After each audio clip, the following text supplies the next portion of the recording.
Texto áureo, a carta à igreja de Corinto, aos Coríntios. Paulo, então, ele escreve assim, no capítulo 13, no verso 5. Examinai-vos... Vamos lá, vou esperar vocês. Eu quero que vocês estejam lendo comigo. Eu gostaria que vocês chegassem em casa, pegassem o marcador de texto, riscasse esse texto e ficasse gravado no coração de vocês. Porque ele é seríssimo. Amém? 13:5, segunda carta, tá?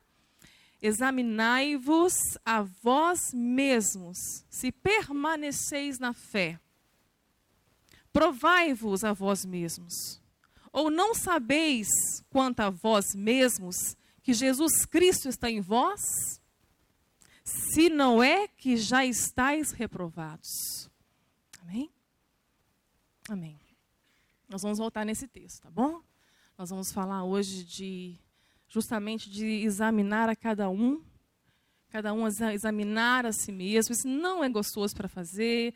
Hoje não vai ser um culto gostoso, aquele que você vai sair feliz daqui. Eu já peço até... não vou pedir desculpas, não. Vou até fazer o que o apóstolo Paulo fez nessa segunda carta mesmo. Ele estava muito bravo com a igreja de Corinto, porque era uma igreja que o Espírito Santo derramou dons nela. Uma igreja que tinha tudo, né, completa, dons de maravilhas. A igreja que Paulo estava ali, ensinou, educou. Só que uma igreja carnal, uma igreja menina, que não crescia. Uma igreja que disputava, que uns eram de Apolo, outros eram de Paulo. E uma confusão essa igreja. Então, Paulo exorta bastante a igreja de Corinto por isso. Na primeira carta dele. Na segunda carta ele faz assim, olha, eu sei que vos entristeci pela carta que eu escrevi. Mas ainda que eu vos tenha entristecido, eu não me arrependo de ter entristecido vocês. Porque a tristeza, segundo o coração de Deus, traz arrependimento. Então, muitas vezes, quando o evangelho vem e dá aquela batida, né, no coração da gente, na consciência da gente, é exatamente isso que o evangelho tem que provocar. Porque o evangelho mesmo, ele é desconfortável. Né, Glauco? O evangelho é morte, o evangelho de Cristo é Cristo crucificado. Se nós não entendermos a mensagem da cruz, nós não entendemos o evangelho e muito menos poderemos viver ele. Poderemos até gostar de vir à igreja, de cantar, de chorar, de ir a acampamento, de ir a retiro, mas se não entendermos o que Jesus fez por nós na cruz, não entendemos nada. A mensagem da cruz é tudo. O que ele fez por nós é suficiente. Então, muitas vezes, o evangelho vai fazer isso. Ele vai exortar com amor, para edificar, para que vocês cresçam. Amém? E nessa situação, eu fui entender que os planos do Senhor para nossas vidas é seríssimo. Que o chamado de Deus para nossa vida é único, é pessoal. Está predestinado para a minha vida e para a sua vida o que Ele tem para mim e para você. E se sairmos fora deste plano, nós vamos sofrer. Nós vamos colher tudo que nós plantamos. Mesmo na presença do Senhor, que colhamos, porque eu colhi. Mesmo na presença do Senhor, eu colhi das minhas escolhas, na desobediência, nas vezes que eu me distanciei, porque viúva aos 21 anos, mãe de uma criança de 2 anos. Eu era uma criança. Mas quando eu olhei para trás, brilhou aquilo que Ele tinha me chamado para fazer, que era pregar a palavra dEle. E eu não podia errar de novo. Eu comecei a entender, então, que eu não precisava de ninguém para me completar. Eu precisava entender que eu não precisava de ninguém para me fazer feliz. Que eu não precisava de nada, a não ser de Cristo Jesus. Eu voltei lá atrás para entender que Jesus sempre foi e será suficiente para a minha vida. Às vezes nós procuramos pessoas para nos completar, amigos para nos completar. Isso é bom, mas é errado. Ninguém completa ninguém. Se você não for inteiro em Cristo Jesus, você sempre vai ficar em busca de alguma coisa e nunca vai encontrar. Se você precisa de sucesso para ser bem-sucedido, você nunca será bem-sucedido. Se você precisa de um namorado ou namorada para ser feliz, você nunca será feliz. Se você precisa de curtidas no Facebook para ser famosinho, você nunca será famoso. Que nosso sucesso não está nisso. A nossa felicidade não está nisto. Você vai continuar buscando e sempre buscando. Você precisa de qualquer coisa na sua vida para que você seja feliz. Queridos, vocês nunca serão felizes. Se você não for inteiro agora em Jesus, você nunca será inteiro. Jesus é suficiente para a minha vida, para a sua vida, para todos os seus passos, para todas as suas escolhas, para onde você for, que Jesus seja suficiente na sua vida. Não busque nada, nem em ninguém, nem em coisa alguma, nada para você ser feliz. Então, aqui, de coração, eu estou com 40, vou fazer 42 anos. Você não vai ser feliz. Eu tenho muita caminhada, gente. Se eu olhar para trás, eu tive oportunidade de muitas coisas. Eu tive privilégio de muitas coisas. Mas a felicidade eu não encontrei em nenhuma delas.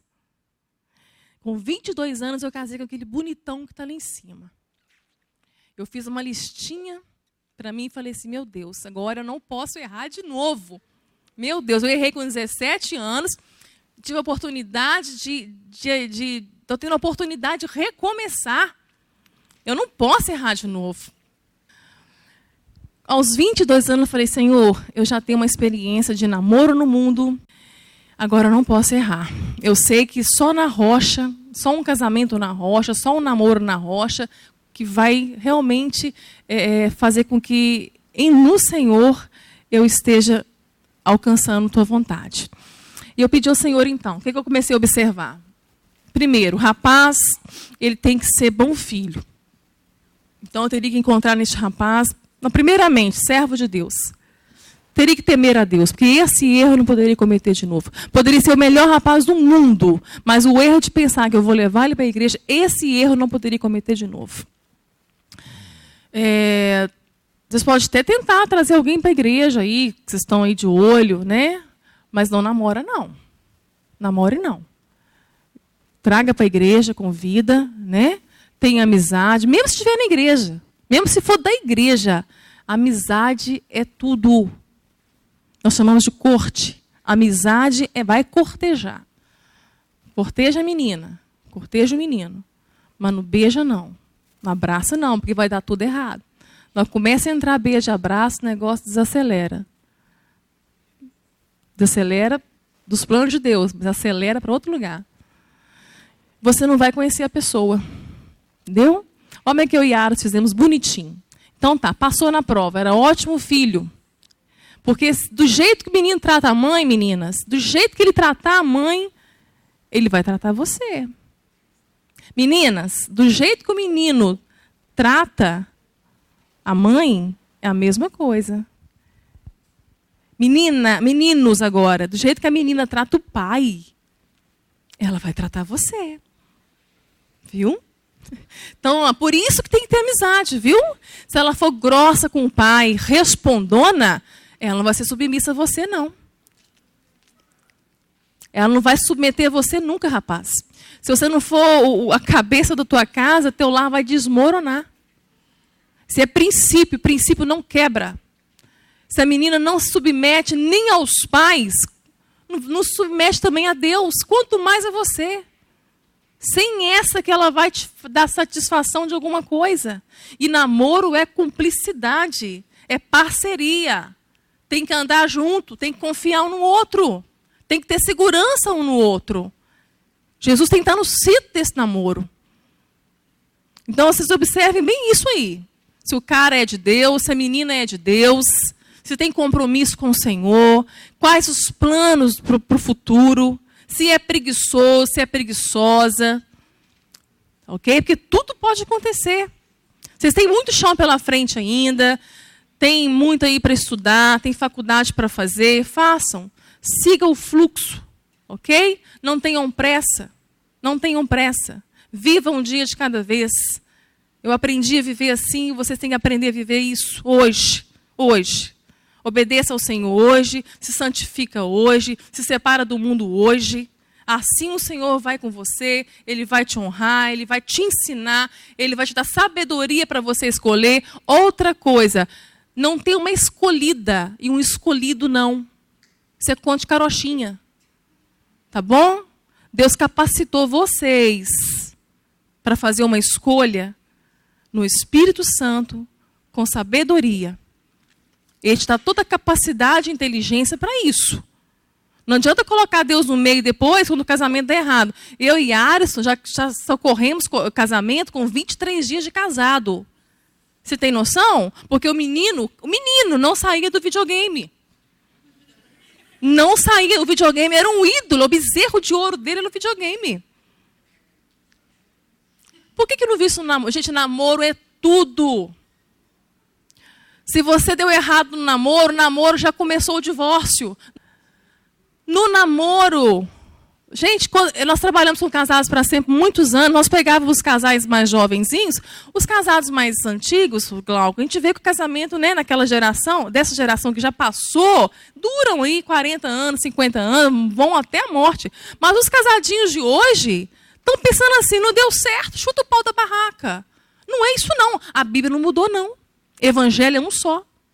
Não tem evangelho para cada século e geração, não. Evangelho é um só, ele não muda. Então tem todo um princípio na palavra de Deus para você acertar. Para você acertar. Então eu e Ares começamos na amizade, nos conhecemos. Era uma responsabilidade muito grande para ele, porque ele iria assumir uma viúva e uma criança. Né? Um rapaz solteiro, que poderia fazer outras escolhas, mas Deus o capacitou também para ele poder ver em mim aquilo que ele queria, que ele pediu ao Senhor. E eu também encontrei nele características que eu também pedi ao Senhor no homem. Nós casamos e a vida seguiu, trabalhando, igreja, aí veio a Sarinha.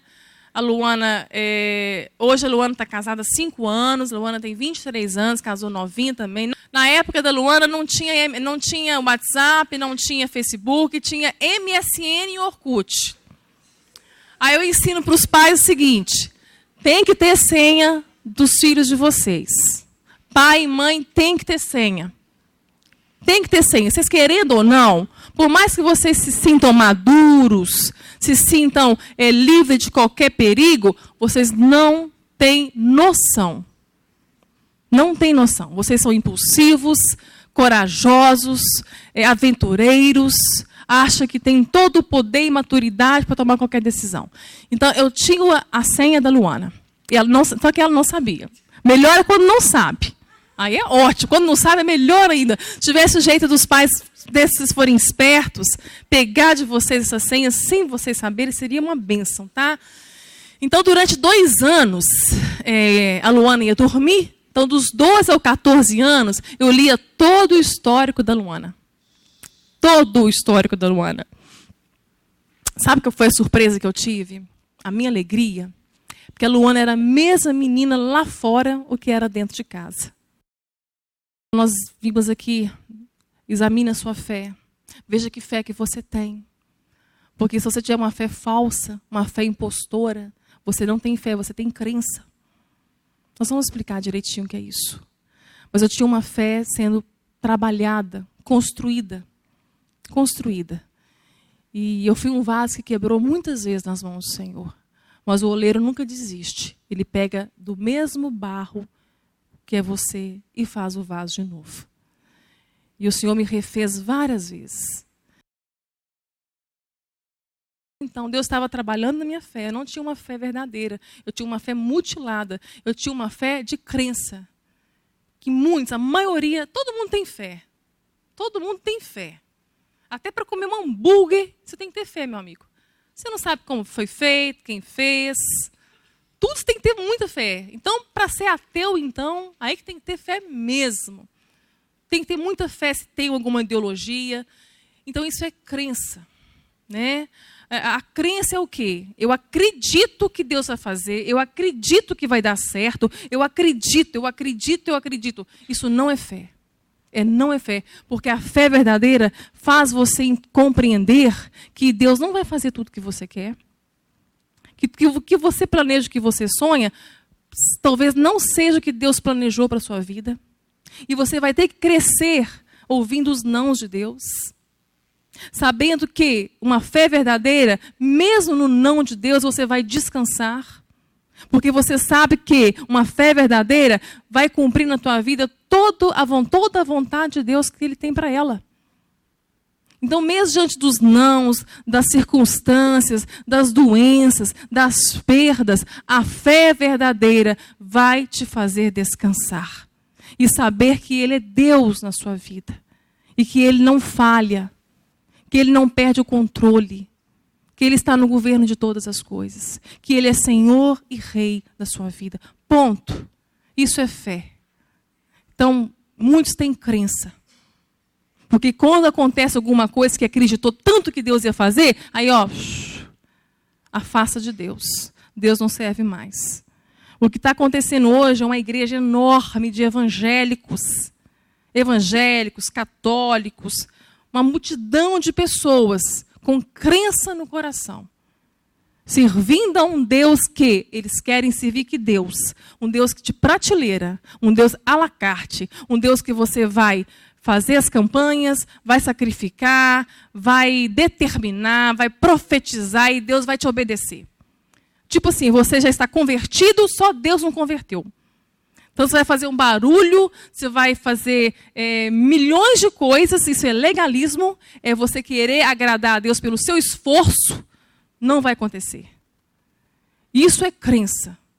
Tem muitos vivendo hoje uma crença, que por muito fazer, ou pela fé de experiencialismo, por ter experiências com Deus, ou então por ter bom comportamento, ou por ser cheio de funções e ministérios dentro da igreja, acredita que já ali, está santo, está separado, e tem fé, mas na hora que acontece alguma coisa, e esse Deus vem, o Deus que essas pessoas criaram para servir, né, que não é o Deus verdadeiro.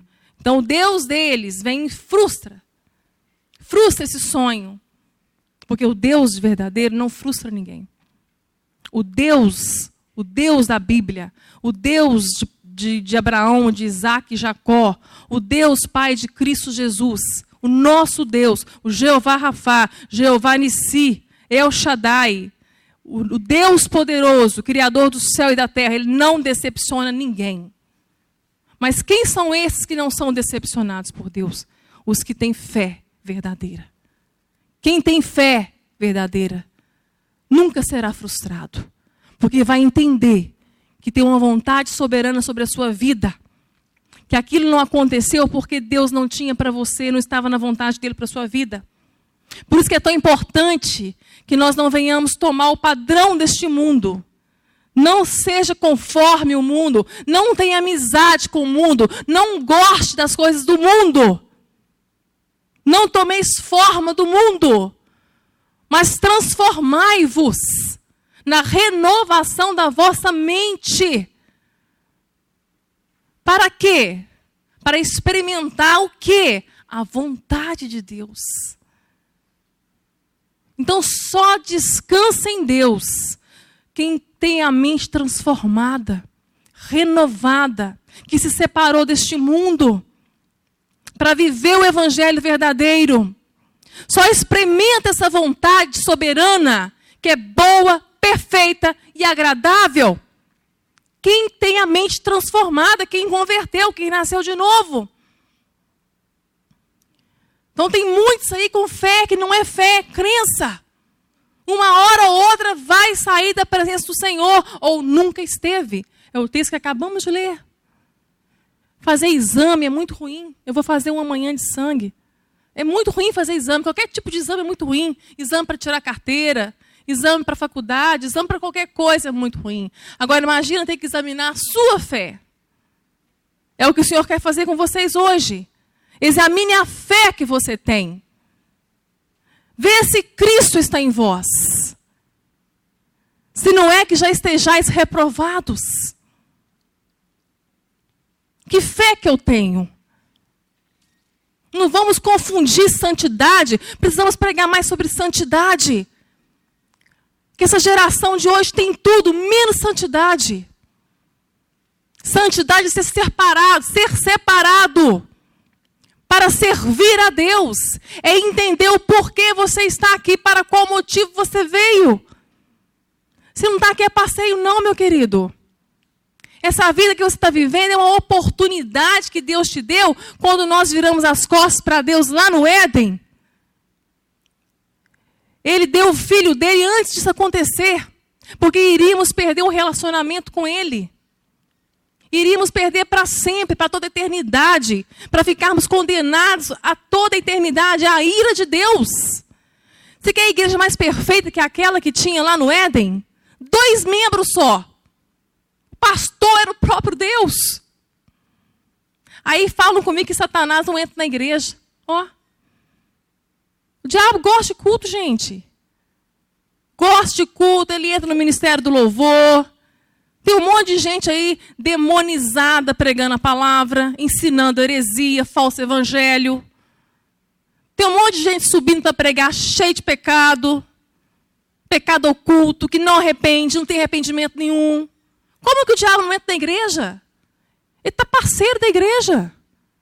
Maior parceiro da igreja. Porque quando ele se levantou contra a igreja, lá na igreja primitiva, quando os mártires, né, os cristãos eram mortos nas arenas, eles eram colocados em cruzes, de cabeça para baixo, queimados vivos, colocados no palácio lá dos imperadores, como tochas, para iluminar o palácio, para iluminar, como adorno, pegando fogo, vivo.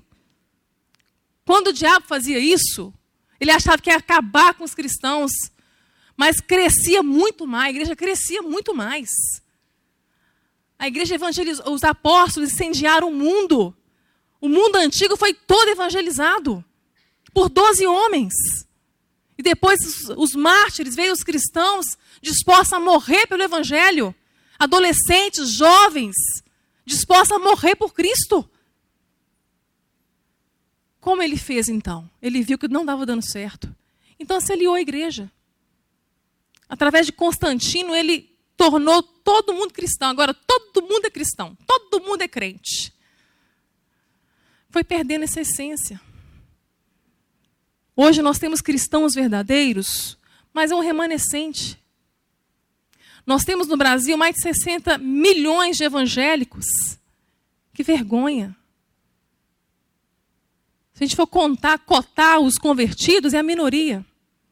Porque esses 60 milhões de evangélicos, entre estes jovens adolescentes, se fossem convertidos, já tinham incendiado a escola, já tinha proclamado o evangelho. A nação brasileira não estava assim. Não estava assim. Teria um outro reflexo. E quando temos uma fé em Cristo Jesus, uma fé que realmente é verdadeira, uma fé que é produzida pelo conhecimento. O que é fé? Resumindo, o que é fé? Hoje eu sei o que é fé. É conhecimento de Deus. Quanto mais eu conheço a Deus, através da oração, principalmente da palavra, quanto mais eu me relaciono com Ele, mais a minha fé é fortalecida, mais a minha fé ela vai crescendo. E sabe qual que é o fim dessa fé? É a salvação. Pedro fala, a fé é provada no fogo.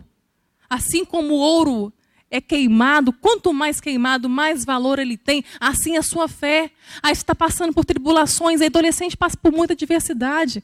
Eu ouço eles em particular, a diretora me empresta o gabinete dela, eu fico com ele, fico com ela, ouvindo histórias.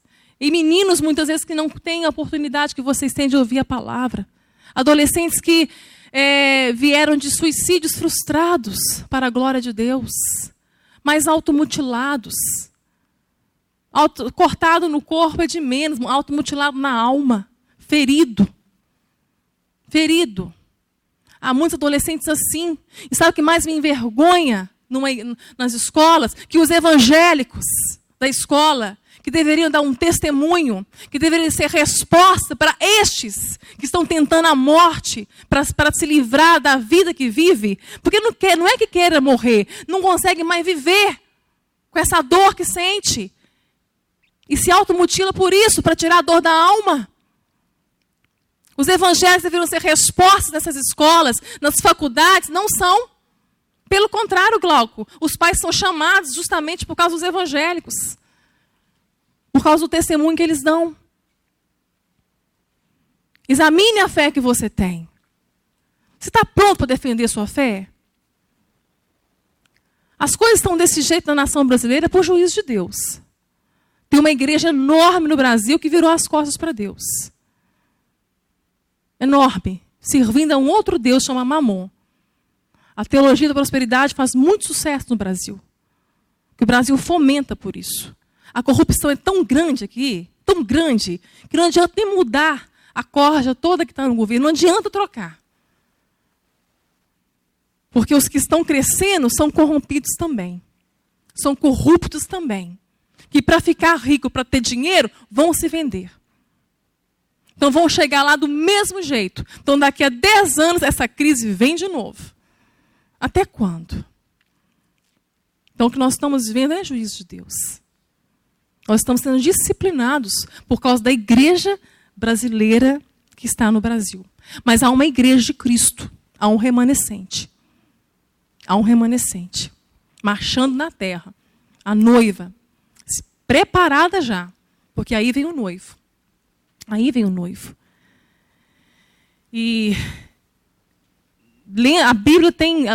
eu nem gosto de entrar em assuntos de escatologia, porque são tantos braços de interpretação, Glauco, mas eu creio piamente que a igreja vai passar a grande tribulação aqui. Tem muita gente muito confortada achando que Jesus vai voltar agora, vai tocar trombeta e vai ser arrebatado. Você pode morrer até hoje. A gente tem que viver como se fosse o último dia. Mas a igreja, eu creio que a igreja vai passar a grande tribulação. E na grande tribulação, a fé de muitos vai ser provada.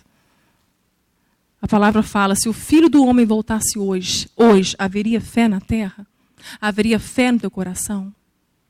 A fé que você tem te sustenta? A fé que você tem faz com que você renuncie o mundo, renuncie o pecado? A fé que você tem faz com que você tenha um estilo de vida diferente dos seus amigos que estão no mundo? Examine a fé que você tem. Porque se tua fé foi provada no fogo, uma fé que Cristo te deu, uma fé que vem da cruz, que emana na cruz, que quando você olha para a cruz, você entende que você não está aqui a passeio, que essa foi uma oportunidade que Deus te deu, Deus me deu, para que voltássemos para Ele, por meio de Cristo Jesus. Somente por meio de Cristo Jesus, que se Cristo não tivesse descido, se feito um homem, sujado os pés dele aqui, sofrido o que não precisava ter sofrido, ido até a cruz por nós, e nos justificasse, satisfazesse a justiça de Deus, porque Deus é justo. Deus é amor, mas Ele é justo. Então, na sua justiça, o que estava guardado para nós? A condenação eterna, a ira dele. É isso que nós merecíamos, a ira. Então, para que isso não viesse sobre nós, Jesus tomou o cálice da ira. Ele tomou todo o cálice da ira na cruz.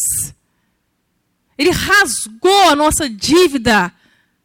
A palavra diz que ao Pai agradou moê-lo, enfermá-lo, para que hoje eu e você pudéssemos voltar para Deus. Para que hoje eu e você pudéssemos tomar posse da vida eterna. Então a nossa vida aqui não é um fim, não. Morreu, acabou? Essa vida é uma oportunidade que você tem de fazer a escolha mais importante da sua vida. E você só é livre para fazer essa escolha. E dependendo do que você escolher. E qual que é a liberdade que Deus nos deu pela graça? De crer em Cristo Jesus. Para que Ele seja teu Rei, teu Senhor, teu Salvador. E se você não é alcançado Se você não consegue enxergar a cruz, você não tem livre-arbítrio, não. Você está debaixo da ira, da condenação eterna. E quando nós estamos em Cristo, nós somos livres nele. Não sou livre em Cristo para fazer o que eu quero, para viver a vida que eu quero, para vestir a roupa que eu quero, para ouvir as músicas que eu quero, para falar os palavrões que eu quero. Eu estou livre em Cristo para ter a vida dele em mim. E não mais vivo eu, mas Cristo vive em mim. Para que a vida que agora eu vivo, a vivo pela fé. Sem fé é impossível agradar a Deus. O justo viverá pela fé. E o que não provém da fé é pecado. Então, o fim da sua fé é a salvação. Que você possa se examinar todos os dias. Que fé que você tem? Que fé que eu tenho? Essa fé me salva? Essa fé me separa do mundo? Essa fé é suficiente? Peça a Deus, é Ele que dá a fé. É Ele que dá a fé. Peça a Deus que coloque fé no teu coração, fé verdadeira. Porque se você tem fé, a tua vida não é a mesma. Quem tem um encontro com Cristo Jesus, nunca mais é o mesmo. É impossível ser o mesmo. É impossível ser o mesmo. E muitas vezes confundimos isso. Achamos que os que estão aí todos engomadinhos, com bom comportamento, são salvos, preencheram os requisitos. Deixa eu dar um exemplo para vocês. Aquele jovem rico, quando chegou diante de Cristo, ele falou: bom mestre, como que eu faço para herdar a vida eterna? Pergunta seríssima. Pergunta legítima. É a pergunta mais séria da tua vida. O que eu faço para ter a vida eterna? Porque tua vida aqui, é um breve pensamento, ela acaba rápido. Lembra sempre disso, você está vivendo uma oportunidade única. Única. Porque se você morre hoje, segue-se o juízo. Não tem reencarnação, não. Segue-se o juízo. É uma oportunidade só que você tem, é agora. É agora. E eu prego como se fosse a última vez, eu vivo como se fosse o último dia. O câncer fez isso comigo. Deus não vai me curar do câncer. Ele fez com que o câncer me curasse da minha fé, dos meus temores, me aproximasse mais de Deus. O problema faz isso, a adversidade faz isso. A tribulação faz isso.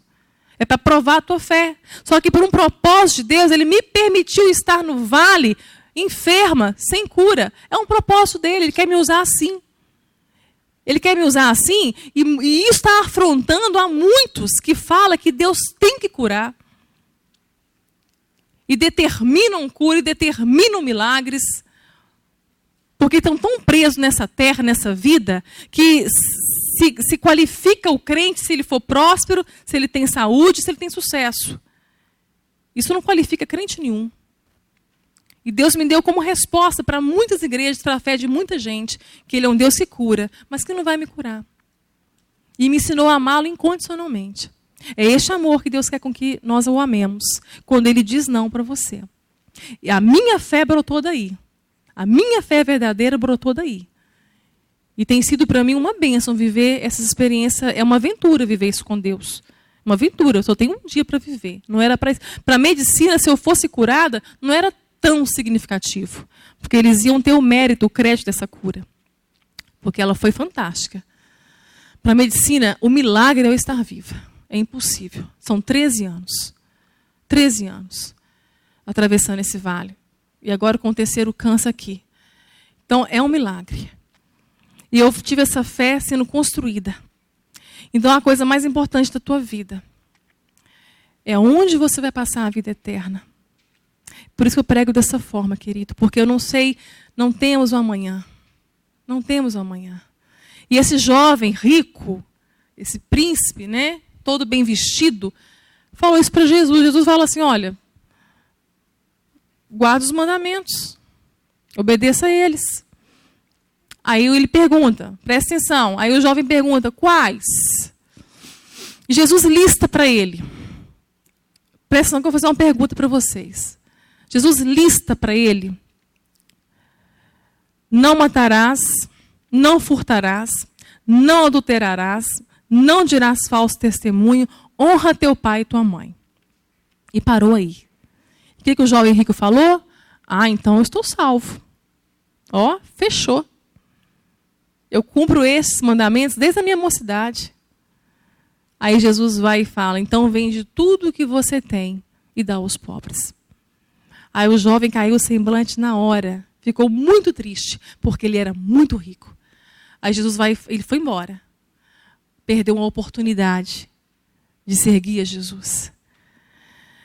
Ele vai e vira para os discípulos, é difícil entrar um rico no céu. Aí os discípulos, muito decepcionados, por quê? Aquele cara, aquele jovem era o exemplo, era referência. Não é mesmo? Aí ficam muito tristes, então, como que a gente pode ser salvo? Como se fôssemos nós que pudéssemos fazermos ser salvos. O que Jesus responde para ele? É impossível. É impossível. Mas para Deus é possível.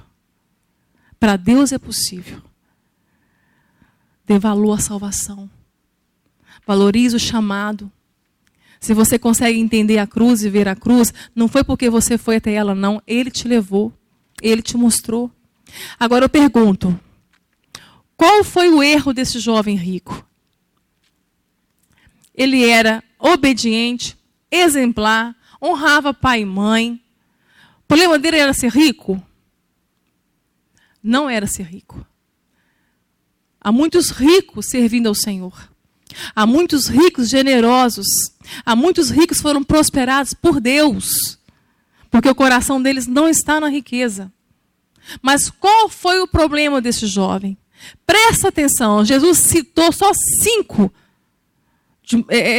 da lei, citou 5 leis morais. Leis morais, ou seja, bom comportamento. Ele tinha bom comportamento. Só que o mais importante aquele jovem não tinha. Amar a Deus de todo o coração, de toda a sua alma, com toda a sua força e ao próximo como a ti mesmo. Queridos, Deus conhece o seu coração. Sobre tudo que você tiver que guardar, guarda o teu coração, porque procede a vida. Deus conhece o teu coração. Como que é amar a Deus de todo o coração? Como que é amar a Deus com toda a sua força? Como que é amar a Deus com todo o seu ser, com toda a sua alma? Eu posso falar que eu amo a Deus de todo o meu coração. Mas só tem uma evidência para isso. Só tem uma evidência para este amor. E está aí a resposta para você, para onde você vai passar a sua vida eterna. A evidência deste amor é manifestada ao teu próximo. Se eu amo a Deus, eu vou amar o meu próximo. Como eu vou amar meu próximo? Primeiramente, eu vou ser resposta de Deus para ele. O meu testemunho vai ser resposta de Deus para ele. Quantos jovens e adolescentes estão sofrendo perto de você? Pessoas sofrendo dentro da sua casa. Aí eu falo que eu amo a Deus? Não adianta. Se você tem uma fé verdadeira de convertido, de nascido de novo, a mesma graça que te salvou, ela vai te educar. Para que você seja transformado. Para que o teu estilo de vida também seja convertido. Para que a tua roupa também seja convertida. Para que a tua mente, seus pensamentos, a tua boca seja convertida. Nós olhamos para os adolescentes do mundo, os adolescentes da igreja, não vemos mais diferença. São iguais. Aí eu pergunto, que fé que você tem? Essa fé vai te salvar? Papai e mamãe pode ser crente, muito crente, mas a tua salvação é individual. Então lute para que você seja transformado, se esforce. Se esforce, busca a renovação da tua cabeça, da tua consciência. Peça ao Senhor consciência de pecado. Peça ao Espírito Santo que fale com você. Ouça a voz do Espírito Santo. Ouça Ele falar com você. Como que Ele fala? Como que você conhece a voz se você não tem relacionamento? Como que você vai conhecer Deus se você não se relaciona com Ele? Sabe como que eu sei que eu sou salvo? Porque há frutos. Os primeiros frutos de salvação na vida do salvo é fruto de arrependimento. Ele se arrepende. O desejo dele de obedecer a Deus é muito maior do que o desejo de pecar. Pecar, nós vamos pecar todo dia, Glauco. Nós pecamos todo dia porque nós somos pecadores. Jesus morreu e levou também, é para ser crucificado também com ele, foi crucificada a nossa natureza pecaminosa. Mas ainda nós vamos pecar. Mas nós não temos o hábito do pecado. Então, adolescente, se mentia, não mente mais. Se falava palavrão, palavra torpe, não fale mais. Se você usava o teu corpo para sensualidade, para chamar atenção, não use mais. Ele é templo do Espírito Santo. Ele é templo do Espírito Santo. Que possamos nos converter mesmo. Ah, mas Jesus olha só o coração. Não, ele morreu por você inteiro. É por você inteiro. As pessoas têm que olhar para mim e ver Deus na minha vida. Seus amigos têm que olhar para você e ver Jesus nela. Você é salvo, você é luz. Eu li para a gente encerrar, eu li um livro lindo, se vocês conseguissem comprar, chama Últimas Consequências. É de uma missionária com o apelido de Bugra. Em 1979, ela, o esposo e o pastor receberam uma missão de Deus, de evangelizar os hippies. Então ela era da igreja presbiteriana, independente de Londrina. Então ela foi para a praça. Naquela época estava aquele movimento de hippies, né? Então ela foi para a praça e Deus deu para ela então todas as diretrizes, como que ela tinha que fazer. Então ela trocou a roupa dela, vestiu roupa de hippie, começou a ficar no meio deles, se envolver com eles, falar as gírias deles. Com o tempo, os hippies foram desconfiando que ela não era hippie. Ela estava lá, no meio deles, não pregava, ela estava evangelizando ainda, como luz, ela se destacou. E por que eles ficaram desconfiados? Porque ela não fazia sexo liberal, as palavras dela não tinha palavrão, a conduta dela era diferente. Ela estava vestida como eles, mas ela não era um deles. Ela estava no meio deles, mas ela não era como eles. Quase que ela perdeu a vida. Ela correu risco de morte. Foi muito sério, mas por amor ao Evangelho, ela foi até o fim. Ela conseguiu conquistá-los, aí ela revelou que ela era cristã, mas eles deixaram ela ficar no meio deles. 35 jovens hippies se converteram. E 28 deles, missionários, estão espalhados pelo mundo. Uma vida impactou toda uma praça. A Praça 15, em Florianópolis. E um exemplo para nós é o Tim Tebow. Não sei se vocês conhecem a história dele, da Apagar a Luz.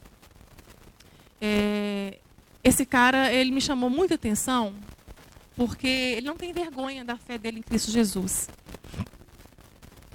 Olha que lindo.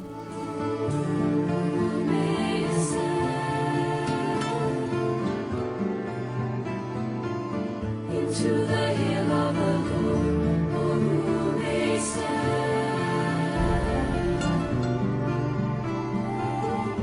In His holy place, who may stand? Into the hill of the Lord, He who has clean hands, in the pure heart, who has not lifted up his soul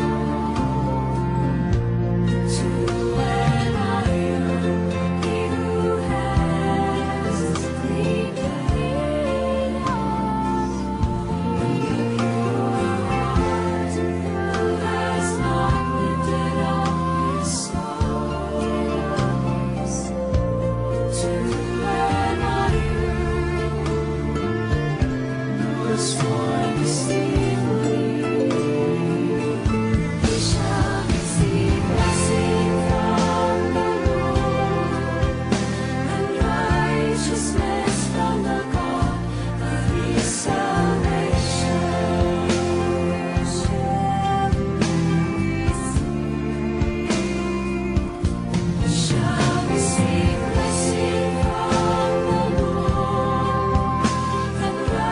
righteousness from the God of His salvation.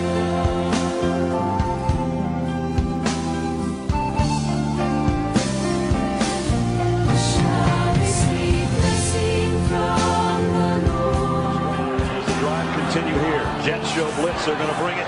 Tebow trying to run around the corner. Tebow's got a first down and more. He might score. Touchdown!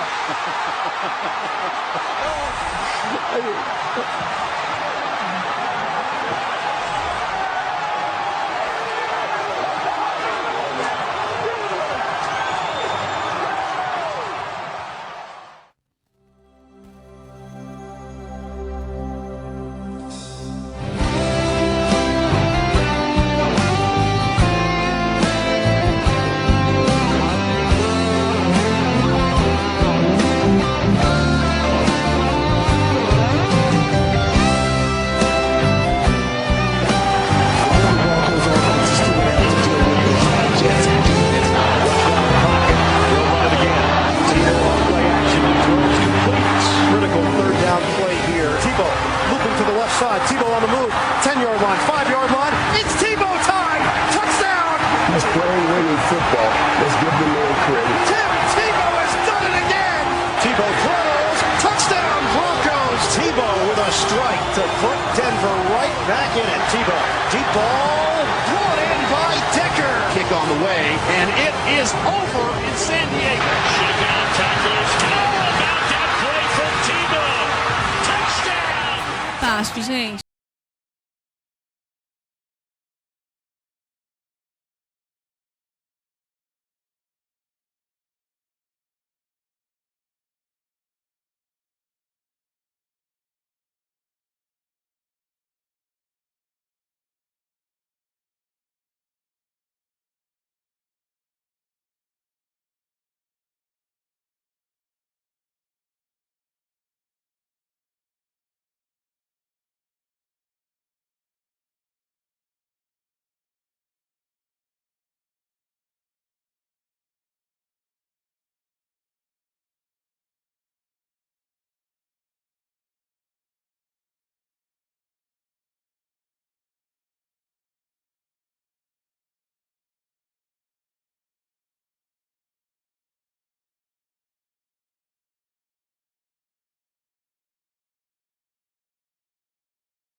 Amém?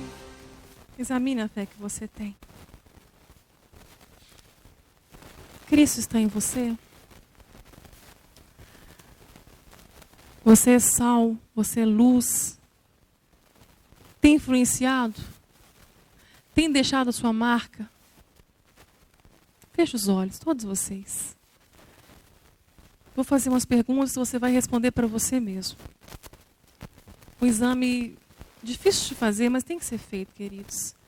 Porque não existe evangelho para idoso, para idosa, evangelho para casados, evangelho para criança e outro para adolescente. Não existe. Evangelho é um só. Nós estamos lutando para tomar posse da vida eterna agora. Deus quer que vivamos essa vida plena e abundante agora. Não queira uma vida medíocre, uma vida abaixo da média que Jesus morreu para dar para você. Uma vida abundante, uma vida com sucesso, com vitória, mesmo com perda. Porque a sua vitória, o seu sucesso não depende das coisas que você consegue ou realiza, porque ela está em Deus. Você é inteiro. Feche os teus olhos. Houve um tempo que sinceramente reconheceu o seu pecado diante de Deus? Houve algum tempo que você sinceramente reconheceu o seu pecado diante de Deus? Houve um tempo em que meu coração fortemente desejou fugir da ira de Deus? A ira de Deus ela é real. E o inferno vai ser ruim, não porque o diabo e os demônios estarão lá, não. É porque Deus vai despejar a ira dele lá. Houve algum tempo na sua vida que você parou e teve fortemente o desejo de fugir dessa ira? Se você está em Cristo, você está livre dela. Não há mais condenação. Houve um tempo que você compreendeu que Cristo morreu pelos seus pecados e que já confessou que você não pode se salvar sozinho, que você não salva a si mesmo, não é pelo seu bom comportamento, não adianta você mudar tudo a sua vida aqui agora, não adianta você mudar suas vestes, sua forma de falar, não é por bom comportamento. Lembra do jovem rico? É mudança de consciência, é transformação de mente, é nascer de novo, é arrependimento, é metanoia. É metanoia, é o que eu fui, eu não sou mais. Você se arrepende dos seus pecados? Deposita a sua confiança no Senhor Jesus? De fato, houve mudança em sua vida? Você deseja viver para a glória de Deus, pregar a salvação e ajudar o necessitado? Você tem prazer em Deus? Você está preparado para a segunda vinda de Cristo? Olha que exame. Isso é examinar a fé. Você conseguiu responder isso para você? Eu tenho certeza que você deu respostas sinceras para você. Então, de olhos fechados. O Espírito Santo, ele está com você. Ele sonda o seu coração. O sangue de Jesus vertido na cruz perdoou os seus pecados. Não há condenação sobre a sua vida. Você está livre para viver uma vida linda, plena, abundante em Cristo Jesus. Então viva. Tome posse dessa vida. Pela fé. Que fé? A verdadeira fé. A fé que te leva para mais perto de Deus. É essa fé. Peça ao Senhor essa fé. Senhor, muito obrigado, Deus. Muito obrigado, Deus, por cada adolescente, jovem, cada vida que está aqui dentro, que ouviu a voz do Senhor, está ouvindo a voz do Senhor neste momento. Senhor, eu peço ao Senhor, meu Deus, que haja transformação de mente aqui nessa hora. Que haja, Pai, salvação. Que eles possam, ó Pai, entender esse chamado, ouvir. Que possam correr para Ti, Senhor. Isso é um privilégio, Pai. Nós não precisamos fazer nada para ser salvo, pela graça. O Senhor nos salvou naquela cruz. O que nós precisamos fazer agora é de dentro de nós, ó Pai, é nos separarmos deste mundo. Porque essa mesma graça que nos salvou, é ela que nos faz, é ela que nos ajuda, é ela que nos transforma. Que possamos então, ó Pai, seguir este curso em santidade, ó Pai, vivendo para o Senhor, tendo prazer em Ti, Senhor, e não tendo mais prazer no mundo. O mundo não tem nada para oferecer a eles, Pai. Que eles possam ter consciência disso. Que eles possam se sentir mal, ó Deus, quando fizer coisas que não agradam ao Senhor. Que eles possam arrepender. Leve eles ao arrependimento, Pai. Dê a eles uma fé verdadeira, genuína, uma fé que provém, que emana da cruz. Uma fé que salva. Em nome de Jesus, desperta esses adolescentes da igreja presbiteriana do Cariru, Pai, a serem respostas nas escolas deles, a serem respostas aqui dentro, a serem respostas aonde eles estiverem, dentro de casa, que eles venham honrar o pai e a mãe. Em nome de Jesus, Pai, transforma esses meninos, Senhor, que possa ser uma geração sadia aqui dentro. Em nome de Jesus, ó Pai, nós te pedimos. Amém.